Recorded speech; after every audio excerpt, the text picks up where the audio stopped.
ऐसे ही ये आत्मा का इतना विराट, इतना विशाल साम्राज्य है।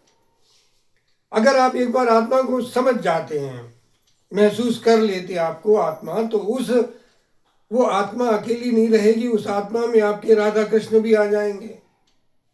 अब वो आपको जब ही समझ में आएगा जब आप आत्मा समझेंगे। लेकिन मैं उसको आपको बताता हूं कि देखो, श्री कृष्ण आत्मा है और श्री कृष्ण का शरीर भी आत्मा है, क्योंकि श्री कृष्ण दिव्य है, इसलिए उनकी आत्मा भी दिव्य, शरीर भी दिव्य, दोनों दिव्य है। हमारी आत्मा दिव्य है, शरीर हमारा नश्वर प्रकृति का है, पंचभूत की प्रकृति का है, नश्वर प्रकृति का है। हमारे पंचभूत नश्वर है, कृष्ण के पंचभूत भी दिव्य है। अब कृष्ण स्वयं आत्मा, कृष्ण का शरीर भी आत्मा। हमारा शरीर नश्वर, हमारी आत्मा दिव्य, हमारी आत्मा अजर अमर अविनाश। मतलब श्री कृष्ण का, मैं श्री कृष्ण शरीर के आत्मा है, क्योंकि श्री कृष्ण का शरीर भी आत्मा है और उनकी आत्मा स्वयं आत्मा है और दोनों उनकी दिव्य है। अब हम जब आत्मा है तो श्री कृष्ण का शरीर और श्री कृष्ण की आत्मा दोनों हमारी आत्मा, मतलब हमारी आत्मा में कृष्ण संपूर्ण आ गए। अब कृष्ण की संपूर्णता राधा जी से है। कृष्ण की आत्मा राधा, कृष्ण की आत्मा राधा है। अब श्री कृष्ण के उस दिव्य आत्मा में, यानी आत्मा भी और शरीर भी दोनों उनके दिव्य है। दिव्यता के कारण उनके भीतर उनकी आत्मा, उनकी राधा। अब हमारे भीतर कृष्ण तो आप समझ ही गए, आप इस तरह है। अब उस कृष्ण में राधा भी समाई है, उस कृष्ण की आत्मा में राधा की आत्मा समाई है, क्योंकि कृष्ण स्वयं कहते हैं कि मेरी आत्मा तो राधा है। अब यानी कृष्ण और राधा, राधा और कृष्ण, दिव्य श्री कृष्ण, दिव्य श्री राधे, दोनों एक। और हमारे भीतर हमारी आत्मा, मतलब हमारे आत्मा में राधा और कृष्ण भी हैं। ये जब ही समझ में आएगा जब हम आत्मा को अपने जान लेंगे। अभी हम अपने आत्मा की अजरता, अमरता को महसूस ही नहीं किया। जानते बस है शब्दों द्वारा, लोगों के बताए अनुसार कि हम आत्मा है। लेकिन सच्चाई आप जब जब आप आत्मा की गहराई में उतरेंगे तब ये भी आपको लक्ष्य। अब यहाँ पर मैंने तो राधा कृष्ण बोला, वहां आप राम सीता भी रख लो, शिव जी को भी रख लो, उनकी अर्धांगिनी को भी रख लो, आप किसी को भी रख सकते हो, क्योंकि वो सब दिव्य व्यक्तित्व है, स्पिरिचुअल पर्सनैलिटी है वो। और स्पिरिचुअल पर्सनैलिटी होने के कारण आपकी आत्मा में ये सब चीजें समाई हुई हैं। ये है आत्मा, इसी आत्मा को हमें जानना है। और यही आत्मा जानते जानते हम इस संसार से उपराम हो जाएंगे। समग्र ब्रह्मांड की सुचेतना को हम जान जाएंगे, समग्र ब्रह्मांड की सत्यता को हम जान जाएंगे। अब विज्ञान तो बताता है कि आपके मस्तिष्क में 8,600 करोड़ न्यूरॉन्स हैं, 8,600 करोड़ न्यूरॉन्स। और ये न्यूरॉन्स निरंतर ब्रह्मांड से कनेक्ट हैं, कम्युनिकेट हो रहे हैं, इनका आपस में संवाद हो रहा है। लेकिन आप आत्मा से अनभिज्ञ हैं, अनजान है, इसके कारण वो कम्युनिकेट जो हो रहा है, वार्तालाप जो हो रहा है ब्रह्मांड की सारी ऊर्जाओं से, वो ऊर्जा को आप नहीं समझ पा रहे। उसी ऊर्जा को समझने के लिए आत्मज्ञान, आत्म साक्षात्कार और आत्मा का अनुभव नितांत आवश्यक।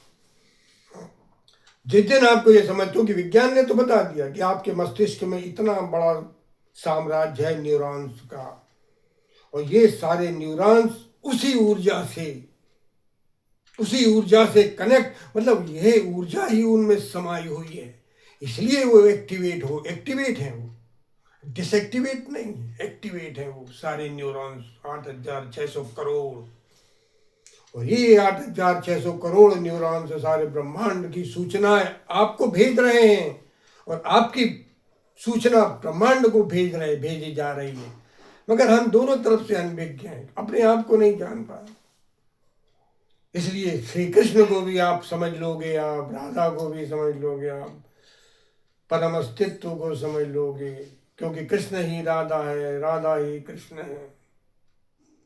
कृष्ण और राधा, राधा और कृष्ण, ये दोनों आपकी आत्मा में पूर्ण रूप से, परिपूर्ण रूप से समाये हुए हैं। आप स्वयं राधा कृष्ण हैं, ये भी कह लो तो कोई दिक्कत नहीं, कोई बात नहीं। आप स्वयं राधा हैं। राधा परम तत्व है, कृष्ण परम तत्व है, और ये अद्वैत आत्मा है, अद्वैत, अभेद है, ये अभेद, इनमें भेद नहीं। ये अभेदा अवस्था में है कृष्ण और राधे। इसलिए आप राधे राधे भी जपने वाले तो राधे राधे भी जपते हैं और जप रहे हैं, कोई दिक्कत नहीं। क्योंकि राधा भी तो सारे ब्रह्मांड में ऊर्जा बनकर फैली है, पसरी हुई है। कृष्ण भी ऊर्जा बनकर सारे अस्तित्व में ऊर्जा बनकर विचरण कर रहे हैं।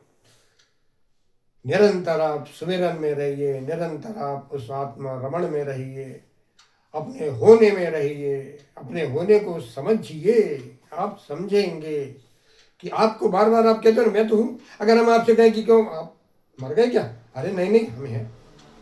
तो ये जो आप हैं, ये जो आप बार बार बोल देते हो कि हाँ नहीं नहीं हम हैं, तो वो है, वही है, सत्ता है। वरना आप कह देते नहीं हम तो मर गए। नहीं, मरना तो मरना छोड़ो, मरने की तो बात ही मत करो साहब, जीवन की बात करो, उस परम सुचेतना की बात करो, उस परम ब्रह्म की बात करो जो आप स्वयं ब्रह्म हैं। ब्रह्म की ऊर्जा भी आप हैं, ब्रह्मांड की ऊर्जा भी आप। तमाम प्रकार के जो भी समंदर, आकाश, ये जो बड़े बड़े आपको स्थान नजर आते हैं, ये सब आप हैं। आकाश तत्व भी आप हैं, जल तत्व भी आप हैं। वही जल तत्व सागर है, वही आपके भीतर का आकाश महाकाश है। ये आत्मज्ञान बड़ा अद्भुत है। अगर ये आपको थोड़ा सा भी समझ लग जाए और आपको रस आ जाए, भूख जग जाए और जिज्ञासा उत्पन्न हो जाए कि नहीं हमें तो जानना है इस आत्मा के लिए, बिना जाने तो हम नहीं रहेंगे। बेकार में खाली पीली आप जीवन व्यर्थ गंवा रहे हो, और एक दिन आपका शरीर भी नष्ट हो जाएगा। वो शरीर नष्ट ना हो इसके पहले आत्मा में जग जाओ, जाग जाओ उस आत्मा में, आनंद आ जाएगा। आनंद में आप डूब जाएंगे। वो परमानंद है, वो परमानंद है। उस परमानंद में डूबिए, आत्मा में रमिए और आत्मा को निरंतर सुमरते रहिए कि मैं शुद्ध हूँ, परम चैतन्य आत्मा हूँ, परम चैतन्य आत्मा हूँ, परम चैतन्य आत्मा। मेरी परम चेतना ही सारे ब्रह्मांड में पसरी हुई है, समाई हुई है। ये है वो आत्मा। इसी आत्मा के कारण आप हैं, आप रहेंगे, क्योंकि वो अजर है, अमर है, अविनाशी है और शाश्वत है।